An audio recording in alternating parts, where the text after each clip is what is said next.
আসসালামু আলাইকুম ভিউয়ার্স, উর্মিজ রেবুকে আবারও সবাইকে স্বাগতম জানাচ্ছি।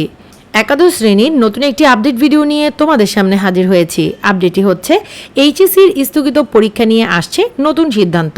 ছাত্র জনতার আন্দোলন ও এ নিয়ে চলমান সহিংসতার জোরে স্থগিত হওয়া এইচএসসি ও সমমান পরীক্ষা আগামী 11 আগস্ট থেকে শুরু হওয়ার কথা ছিল, কিন্তু বিভিন্ন থানা ও ট্রেজারিতে রক্ষিত প্রশ্নপত্র পুড়ে গেছে।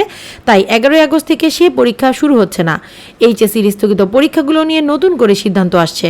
মঙ্গলবার 6 আগস্ট ঢাকা শিক্ষা বোর্ডের চেয়ারম্যান অধ্যাপক তপন কুমার সরকার ডেইলি ক্যাম্পাসকে তথ্য নিশ্চিত করেছেন। অধ্যাপক তপন কুমার সরকার ডেইলি ক্যাম্পাসকে বলেন, বিভিন্ন থানা ও ট্রেজারিতে আমাদের যে প্রশ্নগুলো ছিল তা পুড়ে গেছে, এক্সপোজ হয়েছে, এগুলো আবার নতুন করে ছাপাতে হবে। তাই 11 আগস্ট থেকে স্থগিত পরীক্ষাগুলো নেওয়া সম্ভব হচ্ছে না। স্থগিত পরীক্ষাগুলো নিয়ে নতুন করে সিদ্ধান্ত আসছে।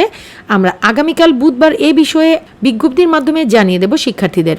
এক প্রশ্নের জবাবে তিনি আরও জানান, স্থগিত পরীক্ষার যে সূচি দেওয়া হয়েছিল সে বিষয়ে নতুন করে সিদ্ধান্ত আসবে।